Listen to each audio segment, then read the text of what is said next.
40 నిమిషాలు మా బట్టి విక్రమార్క గారు శ్రీధర్ బాబు గారు మాట్లాడుతున్న సందర్భంలో మేము ఇట్లా ఎప్పుడు కూడా కనీసం మేము అడగలేదు సార్ సమయం.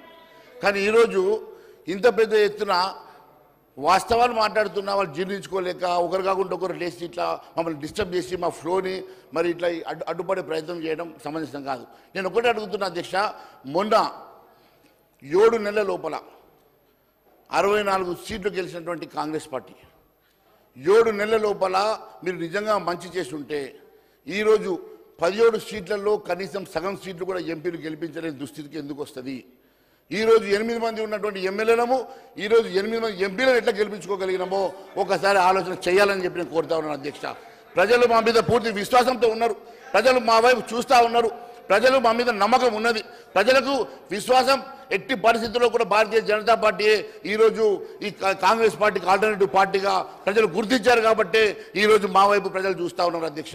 ఈరోజు మేము ఏది చేసినా ప్రజల సంక్షేమం కోసం ఆలోచన చేసినాం, ఏది చేసినా తెలంగాణ రాష్ట్రం కోసం, తెలంగాణ అభివృద్ధి కోసం కేంద్రం ఎప్పుడు పాటుపడ్డది. తెలంగాణ రాష్ట్రానికి లక్షల కోట్ల రూపాయలు ఇచ్చిన తర్వాత కూడా ఈరోజు ఏదో ఒక రకంగా నెపం పెట్టి మీరు ఇచ్చినటువంటి హామీలు నెరవేర్చలేని పరిస్థితిలో కేంద్రం మీరు బదనాం చేసే ప్రయత్నం చేస్తూ ఉన్నారు కదా అధ్యక్ష. నేను ఒకటే అడుగుతా ఉన్నాను అధ్యక్ష, కేవలం మూసీకి మేము 10,000 కోట్ల అడుగు ఇవ్వలేదంటే మీరు మూసీ ప్రాజెక్ట్ ఈరోజు టేకప్ చేసింది వాళ్ళు కాళేశ్వరం చేశారు కాబట్టి మేము మూసీ చేస్తాం, వాళ్ళు 1,00,000 కోట్ల రూపాయలు పెట్టి కాళేశ్వరం కట్టారు, మాకు ప్రాజెక్ట్ కావాలి, మా ఆస్థాన గుత్తేదారులు ఖాళీగా ఉన్నారు, మా ఆస్థాన గుత్తేదారులకు వర్కులు ఇచ్చేసి దాన్ని 1,00,000 కోట్ల ప్రాజెక్టుగా చేసి రేపు వాళ్ళ దగ్గరికి వెళ్ళి ఏటీఎంగా వాడుకుంటామని చెప్పి ఆలోచన చేస్తూ ఉన్నారు. ఇది ఒక దుర్మార్గమైనటువంటి ఆలోచన, ఇది దుర్మార్గమైనటువంటి ఆలోచనతో ముందుకెళ్తా ఉన్నారు. దానికట కేంద్రం సపోర్ట్ చేయాలట అధ్యక్ష. దానికోసం కేంద్రం ఈరోజు నిధులు ఇవ్వాలంట అధ్యక్ష. కనీసం డిపిఆర్ సబ్మిట్ చేయలేదు, కనీసం దాని గురించి ప్రస్తావన చేయకుండా ఈరోజు కేంద్రాన్ని మీరు ఈ రకంగా నిందించడము మరి నిజంగా సిగ్గుచేటు బాధాకరం అని చెప్పి తెలియజేస్తాను అధ్యక్ష. ఎందుకంటే అధ్యక్ష ఒక్కసారి మీరు ఆలోచన చేయండి అధ్యక్ష, మేము ఎప్పుడైనా సమయం పాటించడం అధ్యక్ష, ఎప్పుడైనా వాస్తవాలు మాట్లాడడం అధ్యక్ష, కానీ ఇన్ని అబద్ధాలతోటి ఈ రకంగా విషం చిల్లే ప్రయత్నం చేసి, ఎందుకంటే భారతీయ జనతా పార్టీ రేపు ఆల్టర్నేటివ్ పార్టీగా ఎదుగుతున్నది, భారతీయ జనతా పార్టీ ఈరోజు మేజర్ అపోజిషన్గా పనిచేస్తూ ఉన్నది, 8 మంది మాకు సమాంతరమైన ఎంపీలు గెలిచినారు కాబట్టి ఈ 8 మంది ఎంపీలతోటి రేపు ప్రమాదంగా మారిందని చెప్పేసి ఏదో ఒక రకంగా భారతీయ జనతా పార్టీ బదనాం చేయాలనే ఒక ఉద్దేశంతో ఈరోజు మా మీద విషం చిల్లే ప్రయత్నం చేస్తూ ఉన్నారు అధ్యక్ష. ఎన్ని రకాలుగా విషం చిల్లినా, ఎన్ని రకాలుగా మా మీద అబండాలు వేసే ప్రయత్నం చేసినా ప్రజలు మా వైపు ఉన్నారు, ప్రజలు మా వైపు చూస్తూ ఉన్నారు. ఖచ్చితంగా భారతీయ జనతా పార్టీ వాళ్ళకి న్యాయం జరుగుతుంది. ఈ ధర్మాన్ని, దేశాన్ని రక్షించగలిగిన ఏకైక పార్టీ భారతీయ జనతా పార్టీ కాబట్టి మా వైపు ప్రజలు ఉన్నారు అధ్యక్ష. ఈరోజు ప్రజలు ఏవైనా సరే మేము 8 సీట్లు గెలిచినాం కదా, మీ సొంత నియోజకవర్గంలో గెలిపించుకున్నామన్నా మర్చిపోతూ అరే సవితి తల్లి ప్రేమట బ్రహ్మాండంగా ప్రజెంటేషన్ చేస్తారు సార్ మా మంత్రి గారు. సవితి తల్లి ప్రేమ తెలంగాణ ప్రాంతంలో ఆదిలాబాద్ లాంటి మారుమూల జిల్లాల్లో మీరు సవితి ప్రేమ చూపిస్తున్నారు. మీరు కొడంగల్కి 4,000 కోట్ల రూపాయలు చూడండి, ఇక్కడ రైతు బంధుకు పైసలు లేవట, కొడంగల్కు మాత్రం 5,000 కోట్లట. రైతు బంధు ముందు ఇవ్వండి, రైతులంతా కూడా ఎదురు చూస్తూ ఉన్నారు. రైతు బంధుకు డబ్బులు ఇవ్వడానికి డబ్బులు లేవట, కానీ 5,000 కోట్ల రూపాయలు కొడంగల్కి. ఇగో రేవంత్ సొంత నియోజకవర్గంలో 70 రోజుల్లో 3,695 కోట్ల అధ్యక్ష. కనీసం మాకు 3 కోట్లు ఇచ్చినోడు దిక్కులేడు అధ్యక్ష. 3 కోట్లు ఎస్డిపి అడిగితే కూడా దానికి కూడా నాలుగు పెడతారు అధ్యక్ష.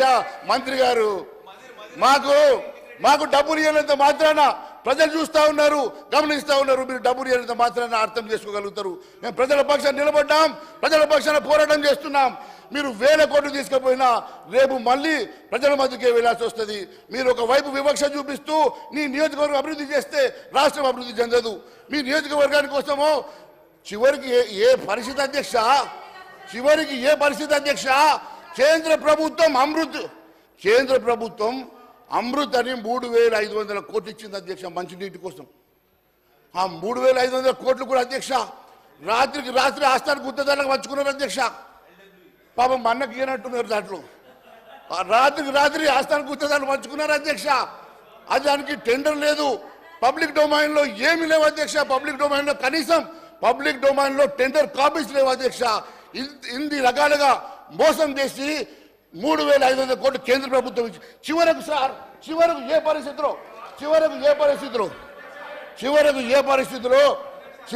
పరిస్థితిలో ఉంది రాష్ట్రం అంటే. రెవెన్యూ మినిస్టర్ గారు.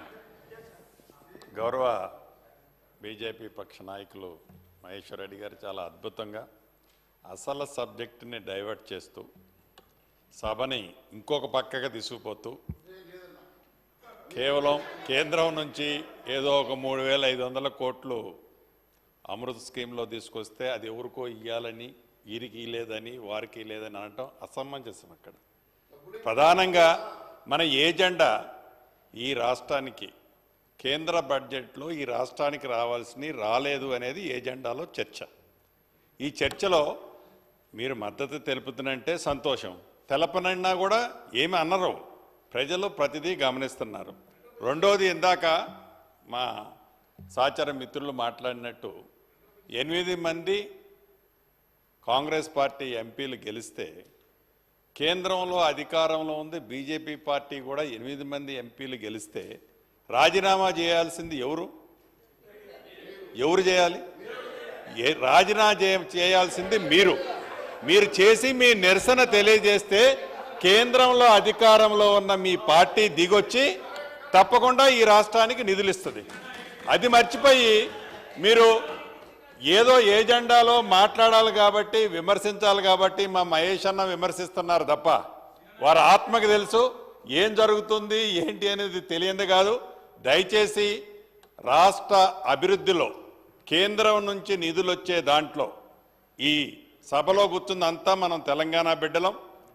పార్టీలకు అతీతంగా ఈ రాష్ట్ర అభివృద్ధిలో పాలు పంచుకునే దాంట్లో మీరు మంచి సూచనలు ఇస్తే తూచా తప్పకుండా భేషజాలకు పోకుండా ఈ ప్రభుత్వం తీసుకోవడానికి సిద్ధంగా ఉంది. సహచర సభ్యులు కూడా దానికి సహకరించాలని మనస్ఫూర్తిగా కోరుకుంటున్నాను. విప్పు గారు. అధ్యక్ష ఒకటి మీరు క్లారిటీ ప్రజలకు తప్పు సార్. ఇప్పుడు వారు అమృత్ పథకం రాత్రి పంచుకున్నది అనే దాన్ని